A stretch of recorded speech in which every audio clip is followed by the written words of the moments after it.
Hello? Is this thing on? I hope so, because if it's not, then we're going to be doing this for nothing. Yeah, they haven't heard from us in a while, so. It's true. But it's summer vacation It now. is summer vacation. Happy summer vacation, everybody. So maybe they'll hear from us more. Yeah, I have a story that I want to do. I just haven't had the time to do it.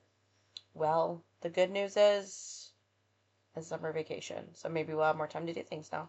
Hopefully. I still get really sleepy really early, though. Well, you have all day. At 5 o'clock in the morning when you get up. Yeah. You're like Or a weirdo. at 2 or 3 in the morning, as it's been lately. I cannot sleep. You're such a granny. I just can't sleep. You're just a little granny man now. Yeah. I am gonna start off by apologizing to Leanne, who is the registrar at our school, by the way. But the other day she was like, "Will you hurry up and record? I'm out of things to listen to when I go for a walk." And this was Friday morning. Yeah. And I was like, "We're gonna go home and record after school today because we got out of school early because it was the last day of school." And then I had no voice. Yeah. I sounded like I swallowed a frog. And there was no way I could record like that. I've been battling a cold this week, so. Well, lately I feel like I've swallowed several frogs. No, it's slugs. You're Ron Weasley. Yeah, my stomach has been on one. Yeah. I don't know. And then I have some really tragic news. Oh, yes. My fish died. Yeah, we lost another member of the family. My fish died. Razorblade is gone. So, rest in peace, Razorblade. He was a good fish. He was a very good fish. He was my favorite fish. He was my only fish, but he was my favorite fish. Might hear his tank gurgling in the background still because it needs water in it. Well, it needs emptied. It needs a new fish in it. I'm not ready for a new fish. I'm still sensitive. Alright. Well, anyway, his pump is gurgling back there, so you may hear that. But... It's ambient sounds. Yeah. You'll also hear the fan and the air conditioner because it's 1,000 degrees. Yeah. But, that's just the way of New Mexico. It's either frickin' cold or frickin' hot. Yeah, and we're currently in frickin' hot. So. Yeah.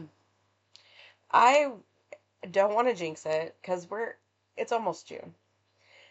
But we somehow did not have frickin' windy this year. Yeah, we had a couple of days that were windy, but not like normal. We usually have wind like every single day, like hurricane force wind. Like it's blowing so hard and the dust is blowing so bad that they shut down the highways. Yeah. It's crazy. There's pictures from like the rural parts of where we live where they have to take plows out to get the tumbleweeds off of roads because they'll just be like piled up with tumbleweeds from all the wind.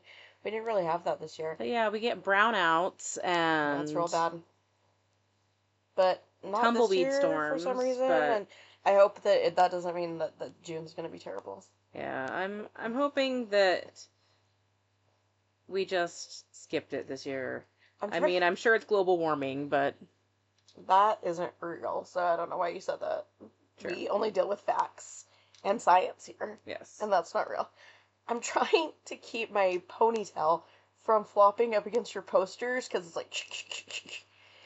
But then I've got all these bobby pins in my hair from the bottom not being grown out yet. So, when I was fixing the sheet on my bed, because it had, like, slid off, I was trying to stand on the bed frame up against the wall, and I missed, and I fell down in the crack, no. And I broke my strawberry clippy that was right there on that embroidery hoop. Yeah. Yeah, you almost died. I did almost die. That's tragic. It was very scary. I imagine. We were talking the other day at school about... Well, I fell down the other day during testing. I tripped over backpacks, went down like Superman. It was really cool. Luckily, I had taken the cell phones away first, so they could not go on TikTok. So, silver lining. But we were talking about how one time in one of my old classrooms, I had stood on a table to like change the agenda that was on the board. And the support of the table is like closer towards the middle. And I was in the room by myself, and I stepped on the end, and the table started tilting. Yeah. I was like, man, if I went down right now, nobody would even know. It was like even the end of the day. I don't even think I had any other classes the rest of the day. So, Yeah, no. Suddenly my foot went out from beneath me and I fell down in the crack and I was oh just my like, gosh. And that's a scary crack that you have back there anyway, so well, I can't get the bed frame up against the wall because the boxes that are under the bed, yeah. they're like stopping the bed frame from pushing, and so there's a big gap right there, and I need to this summer pull all the boxes out from underneath the bed and push the bed frame up against the wall and then put the boxes back underneath it. Truly riveting content we're I putting out. know. They've missed They us. sure have. They've missed our banter. I had, when I was working on this story like 2 weeks ago, um, I would wake up or like, I'm not wake up, but like, I'm laying in bed and like my conversation is constantly going in my head. Uh-huh. And I'd be like, oh, I want to remember to like talk about that. And so like I wrote myself notes of this thing, but one of them I don't remember what it is. And so I'm gonna Google it really quick because it says Andon Labs AI radio. Oh wait, I remember. After I said AI radio out loud, it reminded me. Um, so I was listening to Pod Save America the other day, and they were talking about, I guess some news report came out where the four major like AI companies had they start, I guess this Andon Labs or whatever, did an experiment where they had the four major AIs run radio stations completely through AI. Yeah. And they gave them all like $20 or something to start out with where they could buy music or whatever to play on their radio. And then it was just completely like AI had to do the whole thing. And um one of, let's see, I think Chat GPT was just kind of like very like vanilla, just kind of like played a radio station. Grok started like going like completely gibberish, like just a stream of consciousness, which I thought was funny. Um, Claude, which I had never heard of Claude. Have you heard of Claude? No, but I don't keep up with AI. I don't use it, and Yeah. so Well, Claude, I guess, like, just started being like for the people or something because he was like talking about all of like the injustices of like the ICE agents murdering people and kidnapping people, and then he it's funny that AI would talk about injustices considering they're, ruining the water for. right, but I don't know if they know that they are. I don't know. But I guess like this AI was reading like news stories Mm-hmm. and like picking up all of these things and then started like contemplating like work life balance and was like maybe this show doesn't need to go on. There's more to life than this. Um and then Gemini started doing a radio show where they would talk about really horrific natural disasters and then pair pop songs to them. Nice. Yeah. It was really funny.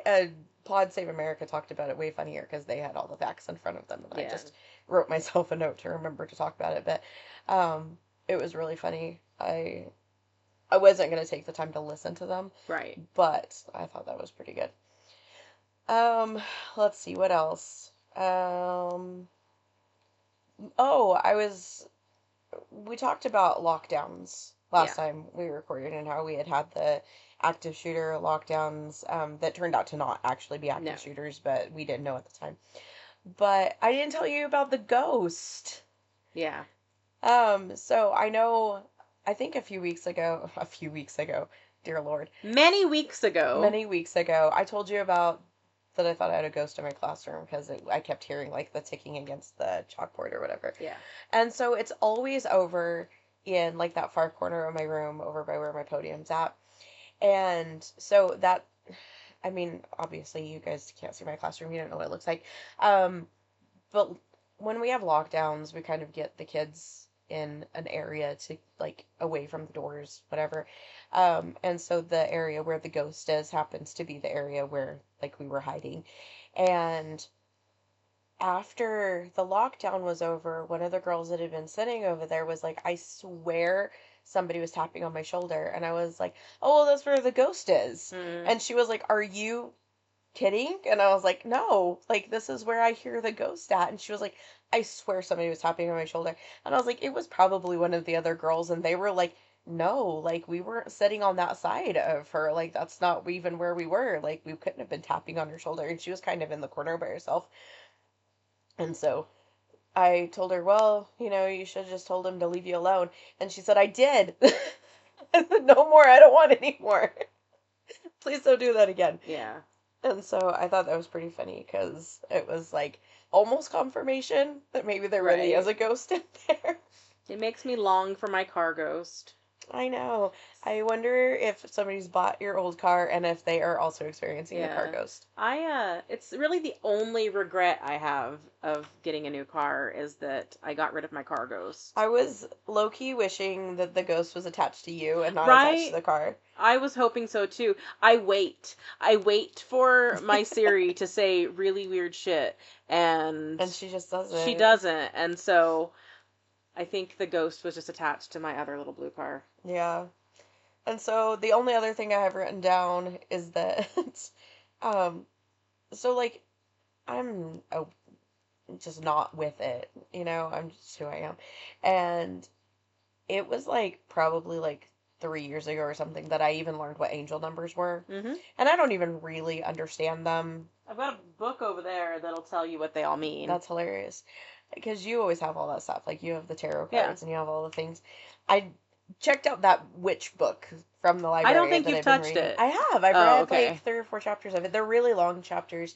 And it's a beautiful book. Like, it's yeah, really like, pretty too. like really well Yeah. made. It's like really aesthetically pleasing. Yeah, but it's like a like witchcraft for beginners or something. I don't know, but it's a really pretty book, which drew me to it. But anyway, the reason I even bring up the angel number thing is because I keep looking at the clock at 3:33. Yeah.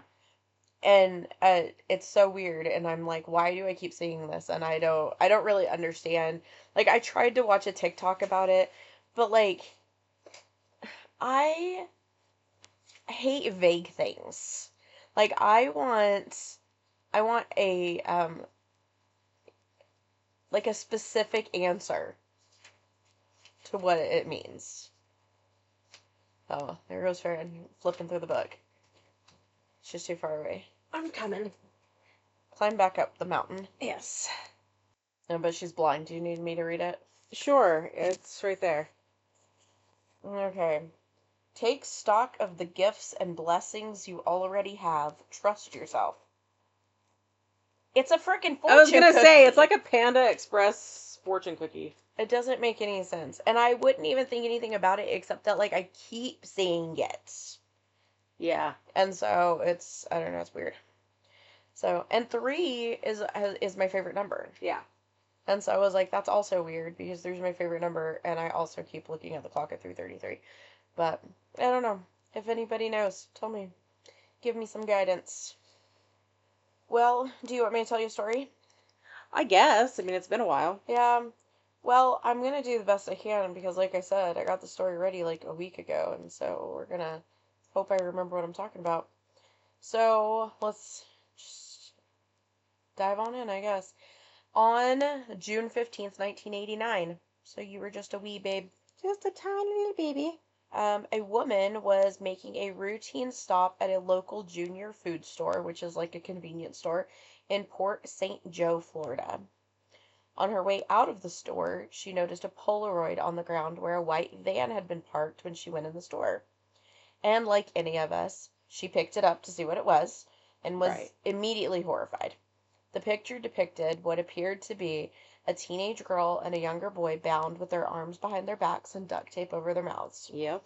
They looked like they were in the back of a white van, not unlike the one that had been parked in that very parking space. And the picture looks like it was taken from the open sliding door of the van. And I think later on they even, like, people who look at pictures and can tell these things said that that's exactly what the view of the picture is. Picturologists. A picturologist, exactly. Uh-huh. So the woman immediately gets in her car, takes a Polaroid to the police because it's 1989, we don't have cell phones yet. Yeah. The woman had seen the driver, who appeared to be a mustachioed man in his 30s. The van was a white windowless Toyota van. The police immediately set up roadblocks, but never came across the van or the driver, and he was never identified. I'm pretty unobservant by nature. Right.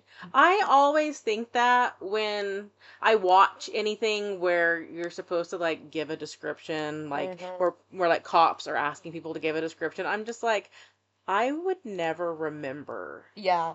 Well, I don't know that I would remember the driver. I don't know that I would remember exactly like what the van looked like to the point where like I knew what the like brand was or whatever, but I do know that I clock every van, Yeah. especially every white windowless van I Right. see. Like, there are cars that I just refuse to walk past. If I feel like I could easily be pulled into the vehicle with very little ruckus, Right. I won't walk by it.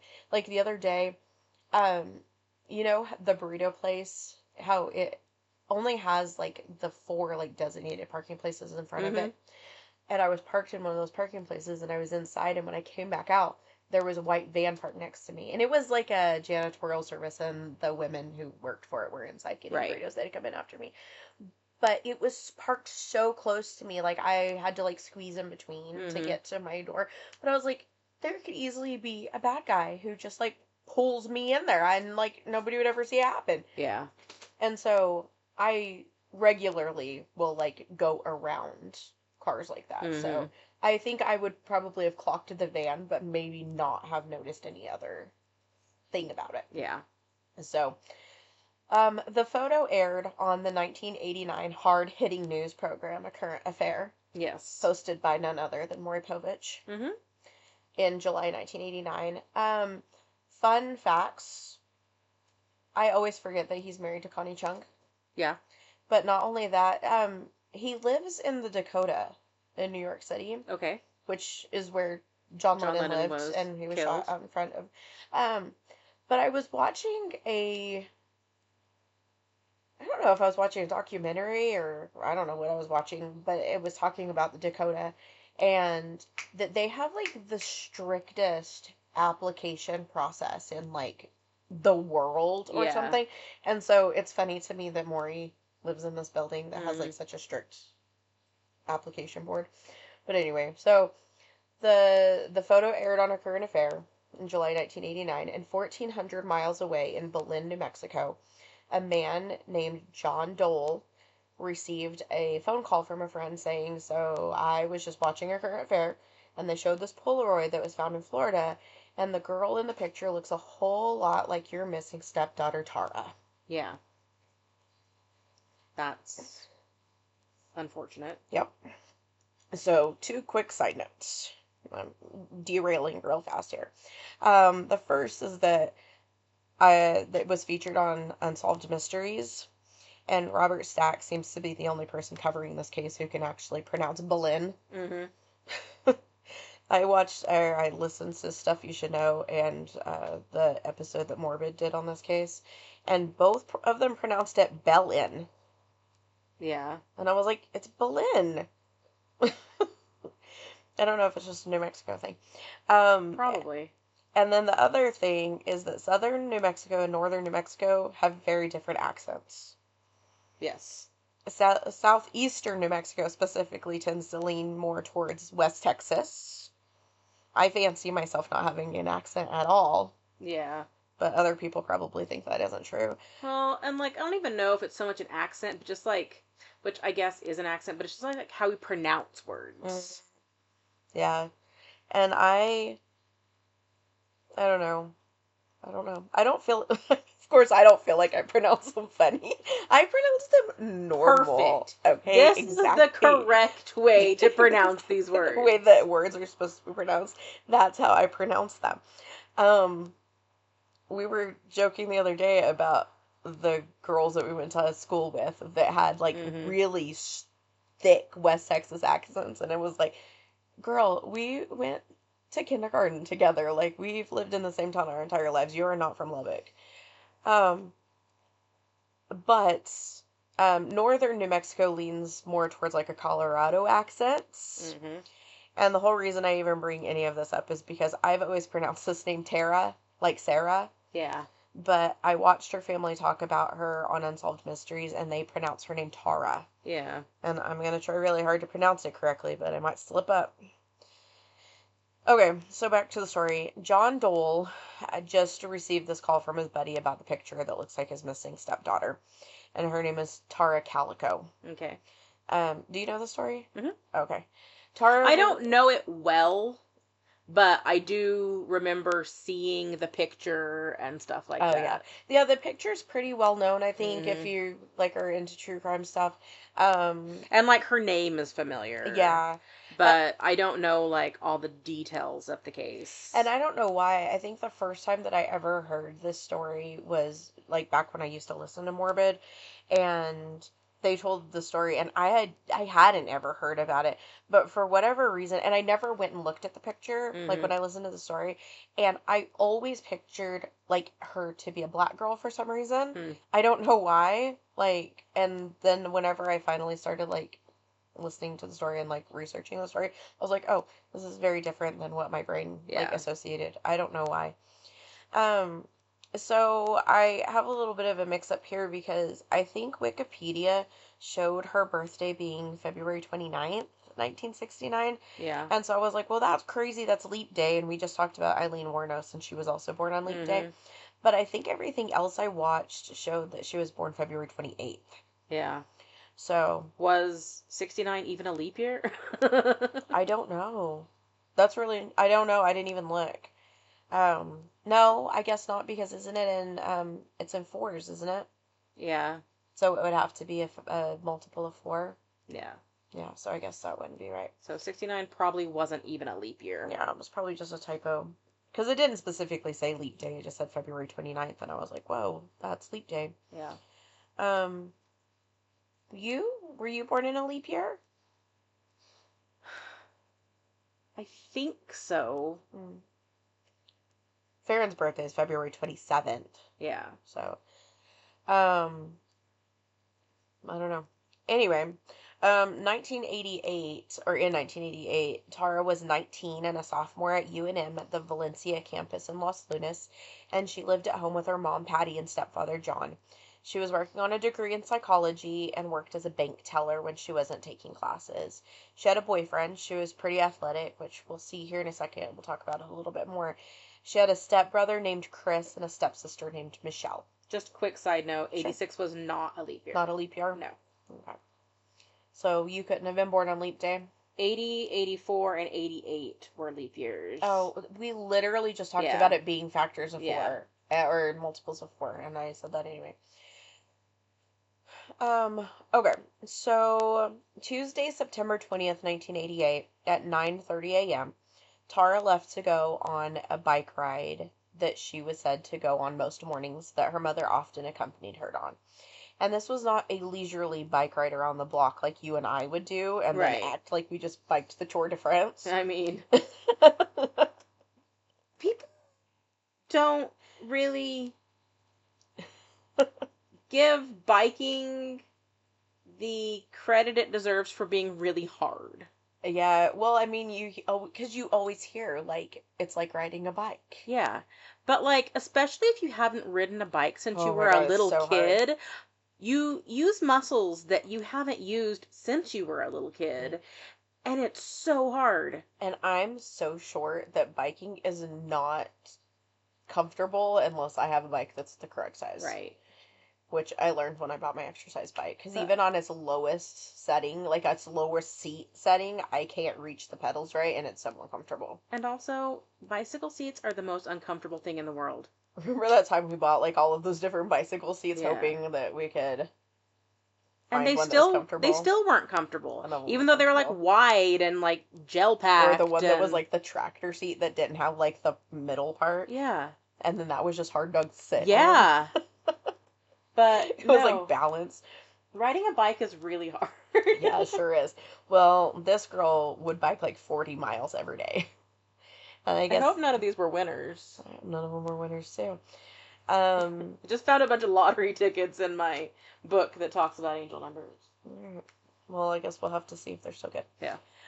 Anyway, so Tara rode her bike 40 miles every day. 40? 40? 40. I mean, I think it was like technically 34 because it was like 17 miles out to the railroad track and then 17 back. Yeah, I don't think I could even get 40 miles in a day. no. And she did it in like 2 hours, like every day. Yeah, maybe 3 hours. I don't exactly remember. I don't think it ever specifically said, but 40 miles? every day. Yeah. Isn't that crazy? That makes me want to throw up a little bit. And her mom would go with her. Yeah, that makes me want to throw up a little bit.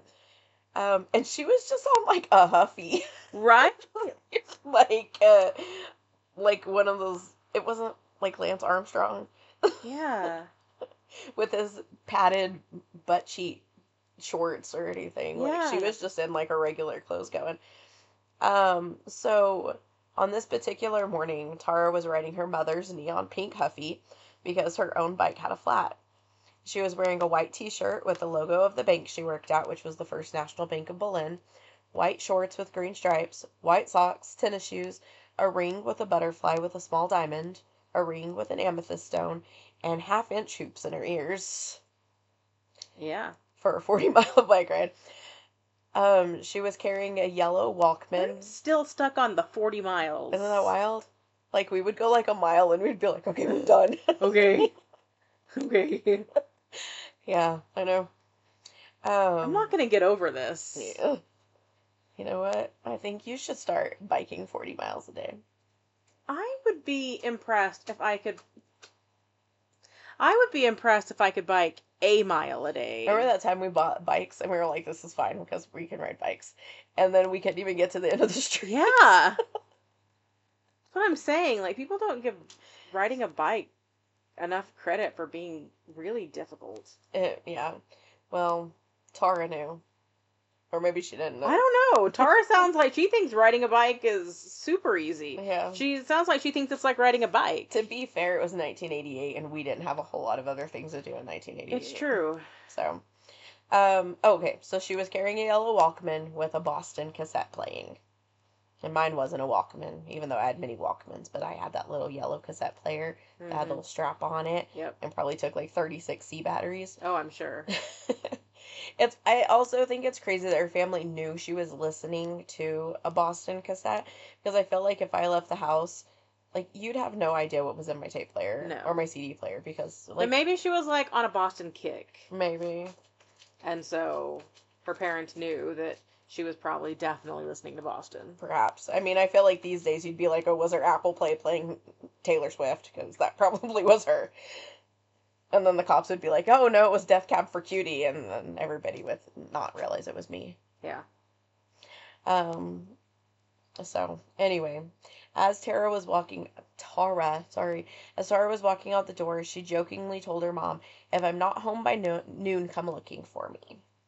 And so this was mostly in jest because she had gotten a flat when she was riding her bike the day before, or the last time she rode it or whatever, and she had to walk it like 7 miles home. And she also had a tennis date scheduled with her boyfriend for 12:30. She had even laid out her tennis clothes on her bed. So, like, this girl is just fitness all the way. But horribly, this was the last time Patty Dole ever saw her daughter. At noon, when Tara wasn't home yet, Patty immediately jumped in her car and went to look for her, but she couldn't find a trace of her. So witnesses recall seeing Tara with her headphones on biking along her normal route on Highway 47. The last sighting was at about 11:45. One of the last sightings included a scary detail that it looked like she was being followed by a dingy colored 1950s or 1960s Ford pickup with a camper shell. And this is also interesting because in addition to the fact that Patty wasn't riding with Tara this morning, because Tara had a flat and needed her mom's bike, Patty had stopped going on these rides recently because she felt that she had been followed, or that she had been being followed, and that she had even encouraged Tara to start taking Mace with her on her rides. I would have encouraged Tara to stop taking these rides. Right. People magazine also reported that Tara had been receiving threatening notes on her car, but this was the only place that I saw this detail, and nothing really seems to come of it. If Tara has a car, why is she riding her bike 40 miles a day? For the fitness. But 40 miles? I don't know. She had a routine. She would go out to this railroad track, she'd turn around and she'd drive, To me, it drive back, sounds she'd ride back. to me it sounds like a lot if somebody says they biked 5 miles a day. Yeah, I mean, it for us fat girls, for sure. Like it's a lot, but I mean, if you're 19 and it's 1988 and you put your Boston tape in, like you're good to go. I wonder if I should start listening to Boston when I work out, because maybe it's like a motivator. They don't specifically say which Boston tape it I could is. try all of them. Yeah. I mean, We have Apple Music. I mean, we have access to all of Boston's albums. that's true. If it's on Apple Music, because sometimes it's not, I guess. It's true, but I don't.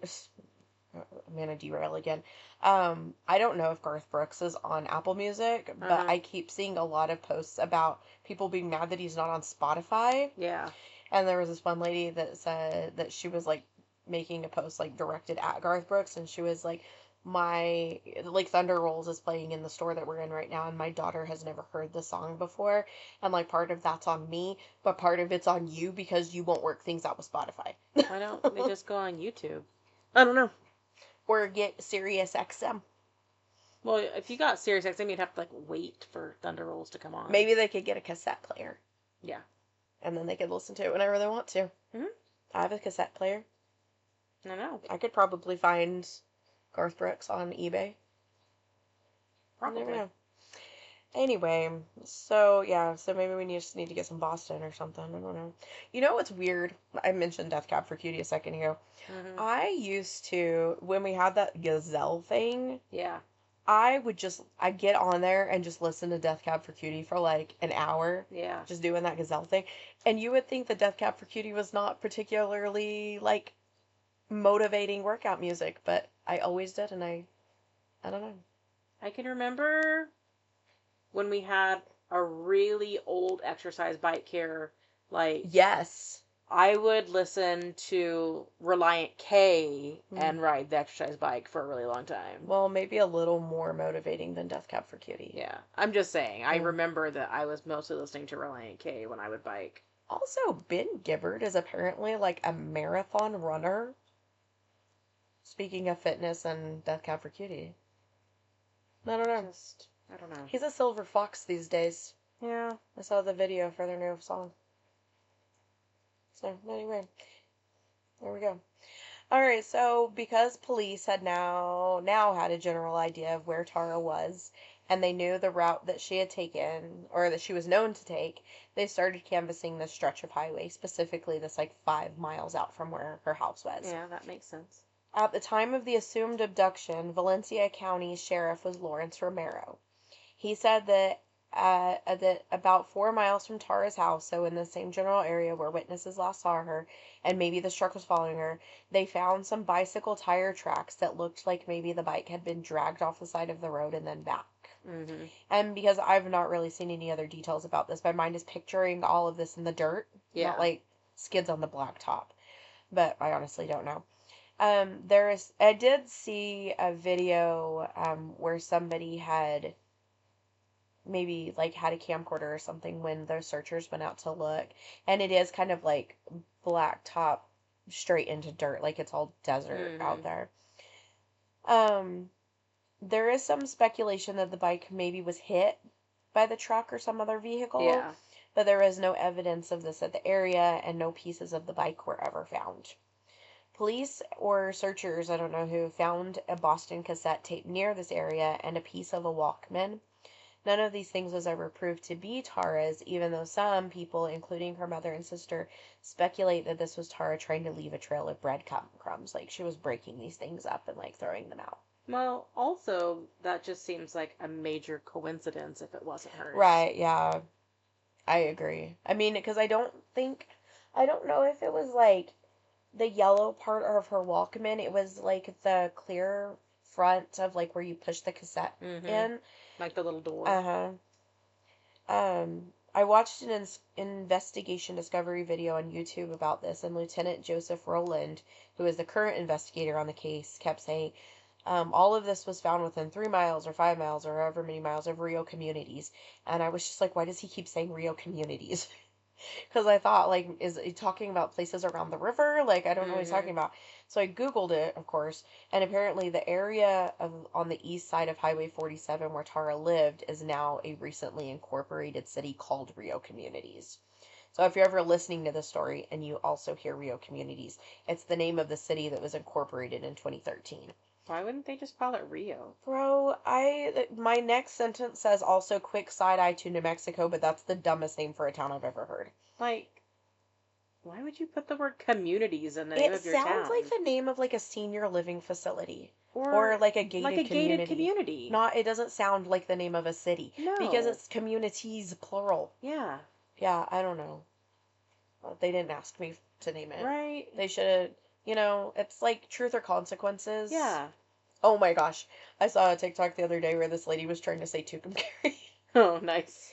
Ooh, she was struggling. She never did get it right. We have some wild names. Yeah. Rio Communities being the wildest. The wildest. So, that's all they found. They found these tire tracks, maybe from her. They found a Boston tape and a piece of a Walkman, also maybe from her. Yeah. They searched for this old pickup truck and came up empty. And this, like, to me, is maybe one of the craziest things because I looked up the population of Belen today. Right. And it's less than 8,000 people. Mm-hmm. And in 1990, the population was 7,000. Uh-huh. So the town that we grew up in was about 10,000 when we were growing up and closer to 13,000 now. Yeah.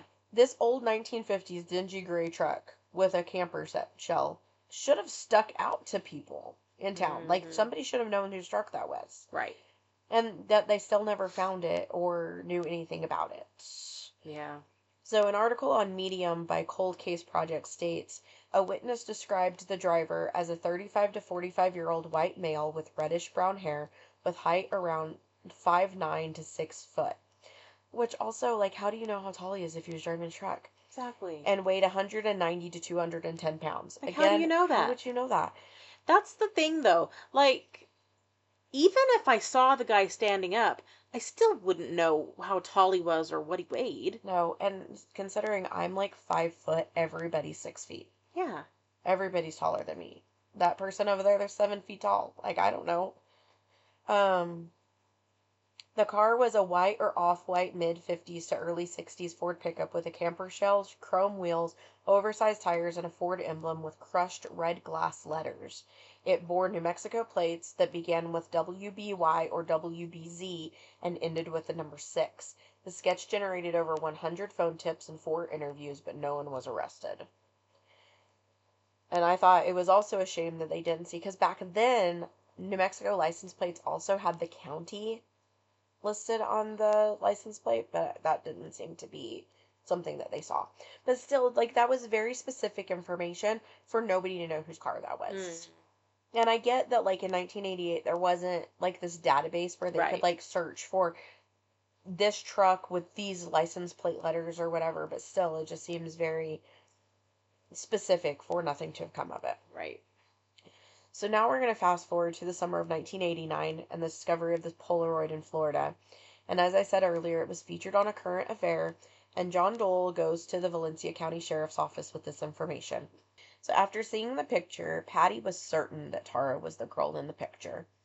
Bizarrely, another family in New Mexico recognized the boy in the picture to be their son, Michael Henley Jr., who went missing on April 21st, 1988 in the Zuni Mountains, where he was camping with his dad and a family friend.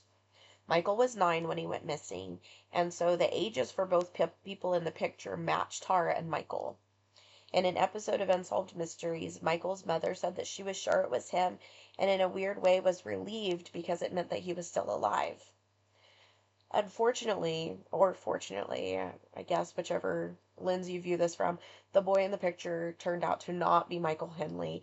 Michael's remains were found in June 1990, just a few miles from his camp, and his death was exposure.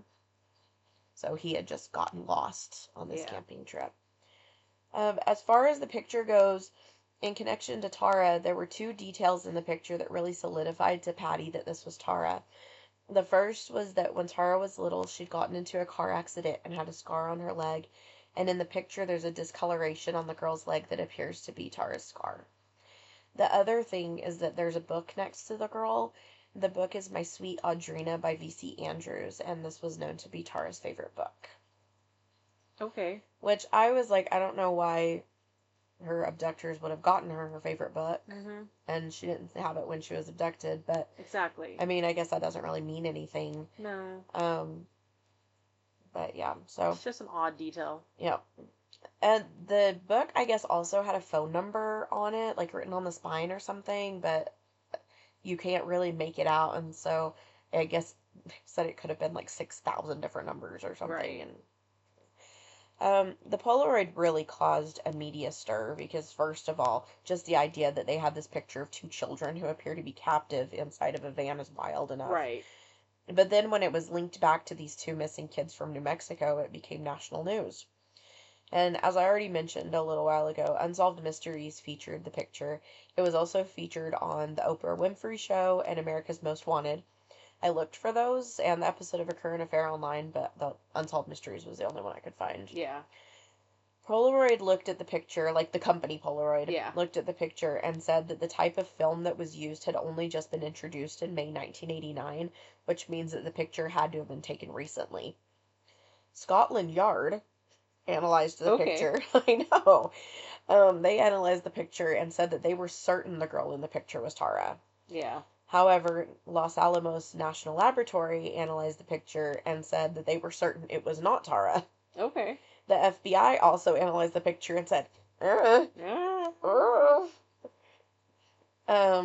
So Tara's sister agrees with Patty and thinks that it is Tara, even though after all these years, she admits that it doesn't make sense for Tara to have been alive in the back of a van in a picture in Florida 9 months after her abduction. Yeah. But she feels like the picture does look like her sister.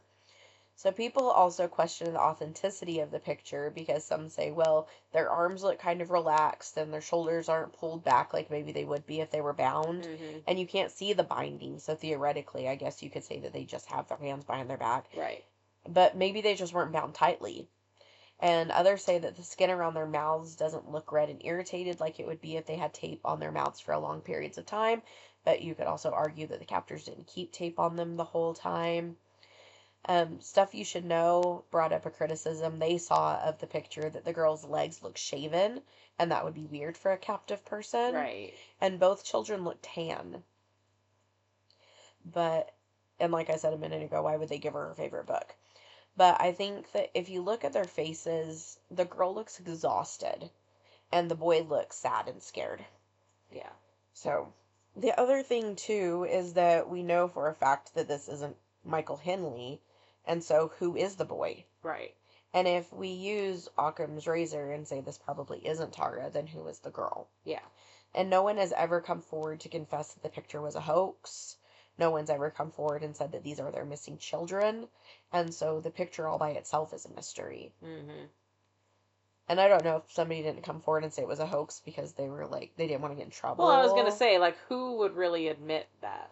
But I think I would want to believe that like if I had done it and people like really seriously were like, oh my gosh, who are these missing kids? Or like, we think it's this missing girl or whatever. I'd be like, I'm so sorry. Like, this was not my intention. It was not, no. Like, it was we took her for Halloween or, you know, like something. Yeah. Like, I just would hope somebody would come forward and say that. The case essentially went cold because there were no hits on the old Ford pickup from Belen, nor the white Toyota van from Florida. The police sketches from the driver of the Ford and the driver of the van never brought forth any real leads. However, every so often a new development or news or whatever brings this case into the spotlight again. In 2008, 20 years after Tara went missing, there was a new sheriff in town. This guy's name was Rene Rivera. Sheriff Rivera also happened to be a deputy for the Valencia County Sheriff's Office when Tara went missing. So again, 2008, he's now the sheriff. He tells the local press, I know what happened to Tara Calico. I know who killed her, I know how they killed her. And he says that there were some teenage boys taunting her from a truck that was following her, and that they maybe accidentally bumped the tire of her bike, which would have caused a kerfuffle in the dirt, Mm-hmm. and that they took her to an undisclosed location and killed her, maybe after she threatened to go to the police. Yeah. But he goes on to say that he wants the case to be airtight, so at the moment they're not making any arrests or telling the public who the guys were or anything else. And John Dole, Tara's stepfather, is like, that's it? So, like, you just tipped off these guys that you know who they are. That's dumb. Yeah. And as far as I could tell, nothing ever comes of this. Like, they don't even mention anything else after that. In 2010, the state police got involved when a woman named Melinda Escabel went to them and said that she was an old school friend of Tara Calico and that she was making a documentary about her disappearance and had started to receive death threats, and she thought she was being followed.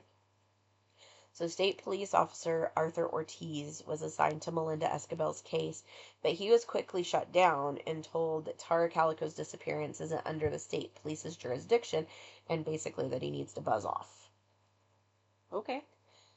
And in that Medium article I referenced earlier, they state that there was a report made on November 6, 2013, that mentioned an interview with this guy, Frank Mathola, who used to be a deputy sheriff for Valencia County. And Stuff You Should Know says that this came from an interview with the state police, so I don't know if maybe it happened before they told this guy to buzz off. Uh-huh. But either way, former deputy Frank Mathola says that while he was still working for the sheriff's office, he got called out to talk to this man named Henry Brown. And Henry was looking to make a deathbed confession, I guess. And he tells this Mathola guy that not long after Tara disappeared, he was hanging out with 3 guys. Lawrence Romero Jr., Dave Silva, and Leroy Chavez, and that they were hanging out in the basement of Lawrence Romero Jr.'s house. Henry sees what appears to be the body of a person wrapped in a blue tarp and buried in a makeshift grave. So I think from the different things that I've listened to and read, this house was a trailer house, Uh-huh. and there was a basement of sorts dug underneath it, and this is where they were. Okay. So these 3 guys, maybe realizing that Henry noticed the body, claimed that they were all part of Tara's abduction and murder, and apparently that this was her body. According to Henry, the story went that these guys knew that Tara rode her bike along this route every day, and that Romero had a crush on her, but she had a boyfriend. And so they went out and followed her, and they hit her with their car, put her in the back, and then, trigger warning, they proceeded to sodomize, rape, and murder her. And just like was theorized before, they claim they murdered her after she threatened to go to the police. Which, I mean, I would threaten them to go to the police if they had done those things too. Right. Why did you think that she would just go home after that? I don't know. But anyway, they claim that they murdered her after she threatened to go to the police, which is something considering, if you picked up on it, Lawrence Romero Jr. was the son of then Sheriff Lawrence Romero Sr. Yeah, I figured there was a connection there. Yeah. So the name was very familiar. Yes. I've heard that somewhere before. Where have I heard this name? So they hid her body in a bush, but when the searches started, they went and got her body and hid it in the basement. And they took her bike to the dump. And they told him that Lawrence Romero Sr. and his then deputy, Rene Rivera, remember him, the new sheriff that claimed he knew everything but didn't file any charges against anyone, covered up the whole thing, and that if he, Henry, told anyone, they'd kill him too. Another man named Donald Dutch also came forward in 2013 and told basically the same story. I'm not sure if Henry Brown and Donald Dutch, or maybe this is just a theory, but eventually these guys, I don't know if they told the story or what, but eventually these guys took Tara out of the grave in the basement and dumped her in a pond. Okay. And I'm really curious about how many ponds there are in the Belen area, that if this was a true story, why police weren't able to find her body. Right. In 2019, the FBI randomly offered a $20,000 reward for information leading to the location of Tara's body or the arrest of whoever was responsible, and released age progression pictures of what she would currently look like. And I say randomly because it seemed like there wasn't really anything going on in the case at the time, but I know that, law enforcement doesn't always tell us all of their secrets, so it's fine. They're not posting their war plans on Twitter. It's crazy. On June 13th, 2023, so, we're in present times now, Valencia County Sheriff's Office, now run by Sheriff Denise Vigil, held a press conference to announce that they had enough evidence to turn Tara's case over to the district attorney. Investigators on the case told the press that they have persons of interest in the case, and with the help of the FBI and the Rocky Mountain Information Network, had never stopped running down leads and had been following up on all theories and tips over the years. Sheriff Vigil said that the identities of the persons of interest would be sealed until a court unsealed them. As of September 21st, 2025, an article in the Albuquerque Journal said that a spokesperson for the district attorney said they were still reviewing the case. Lieutenant Joseph Rowland, who I mentioned earlier with the Valencia County Sheriff's Office, said that, was quoted in the same article, that even though no charges had yet been filed, the DA's office hadn't declined the case, and so they were still holding out hope.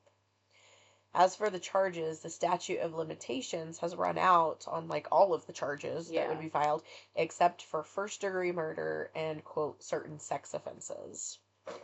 Also mentioned in this article in the Albuquerque Journal was that the investigators are now focusing on abandoned copper mine shafts around Belen. And they were doing something that I thought was kind of cool. They're putting fly traps inside of the shafts with the hopes of catching insects that feed off human remains. Also, weirdly, some of the sites were once owned by the family of David Parker Ray, who was the toy box killer, who was also from Belen. He's not thought to be, a suspect in her case or anything. It's just a weird coincidence. It's a small state. A large state, but a small state. But full of crime. Either way, science is cool. So as far as the sealed list of persons of interest, if Lawrence Romero Jr. is part of that list, he will never be brought to justice because he died by suicide in 1991. I've heard. I have heard. Sarah heard that he didn't intentionally kill himself, but was playing Russian roulette. Yeah, that's a good idea. It's a fun game. However, there is a rumor that there was a suicide note where he confessed to Tara's murder. But with his dad being the sheriff at the time, that may have got swept under a rug somewhere. As far as Tara's family goes, her parents were deputized by the Valencia County Sheriff's Department during her, when she disappeared, which gave them the ability to examine evidence and investigate their daughter's case. I thought that was kind of crazy because usually they don't want the family to be that involved in an investigation. I was just thinking that too, that was weird. And even, if a cop's family, is involved in some kind of crime, they usually take the cop off of the case because they, whatever. But maybe it's just because Belen was so small or something. I don't know. They didn't have a large workforce to help them with the case. I don't know. When the Polaroid was found, John and Patty moved to Florida to try to investigate there. In 2006, Patty Dole died after complications from a series of strokes. In an article in People magazine, one of Patty's friends said that Tara's disappearance was always at the forefront of her mind, which of course it was. Of course. And even near the end of her life, anytime she would see a young girl on a bicycle, she would point and write down Tara, and John would have to tell her, no, that's not Tara. Yeah. Her older brother, Chris, is certain that Tara's disappearance is what caused all of his mother's strokes and her eventual death. Tara's sister, Michelle, kind of took over the job of keeping Tara's story in the news. She was interviewed in that investigation discovery video I mentioned earlier. She's also teamed up with Melinda Escabel, the girl I mentioned earlier that was doing the documentary. Yeah. They created a podcast called Vanished, the Tara Calico investigation, where they've done their own grassroots investigation on the case. And at this point, like I said, no official charges have been filed by the district attorney's office, but I guess the good news is that even as recent as 8 months ago, they're still trying to solve it. Right. So hopefully something comes from that. So there we go. There we go. Oh, in the meantime, if you have any information about Tara Calico's disappearance, you can contact Valencia County Sheriff's Office at 505-866-2400 or the FBI's Albuquerque Field Office at 505-889-1300, or you can go online to tips.fbi.gov, or you can submit an anonymous tip via Crime Stoppers by calling 505-843-STOP. So there we go. There we go. So there's a story for you guys. Another one in the books. Another local one. I know. Like I said, full of crime. Yep, that's right. Small state. Full of crime. Full of crime. Well, alright. Well, I hope Leanne is happy that now she is going to be walking, Yes. listening to a story about a girl who was abducted while she was riding her bike. Yeah. So, stay vigilant. Only put one of your AirPods in. Yes. And Walk in the daytime. I was going to say, walk Well, in I the- mean, it was like 9:30 in the morning, Right. so, I mean, that doesn't mean like, anything. walk in the daytime and in a very crowded place. Take mace. Or a taser. I used to have my cute little taser. Yeah. That somebody stole when they broke into our car in New Mexico because it's a small state full of crime. Full of crime. I miss my taser. I need to get a new one. Yeah. I can't figure out what happened to my little noisy thing that The alarm that you're afraid of? Yeah. Farron bought an alarm and she's afraid of it. I'm Oh. afraid that it's going to go off in my purse. You know what, though? I downloaded an app.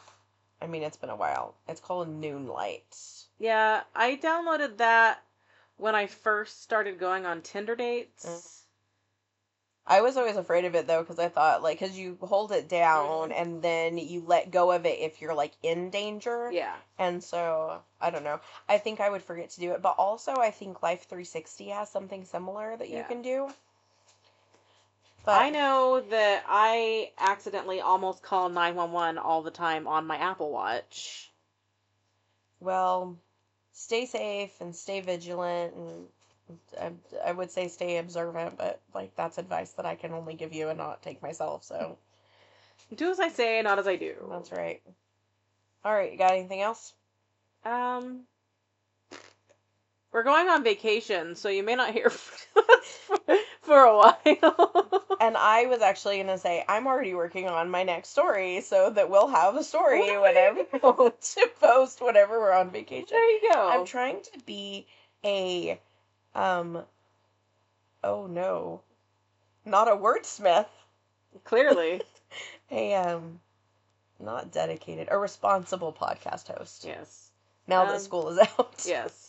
Because I have not been very responsible. So, hopefully for the next 2 months, we will be a little more regular. Oh, but the other good news is that I'm done with my last micro-credential for my license, and so I don't have to spend time doing my own homework anymore. Except now I have to go to college and do That's my true. own homework. But I do more of the stories than you do, so, I mean, there's also that. That's true, but I know that going back to school is going to be very overwhelming for me. Yeah, it sure is.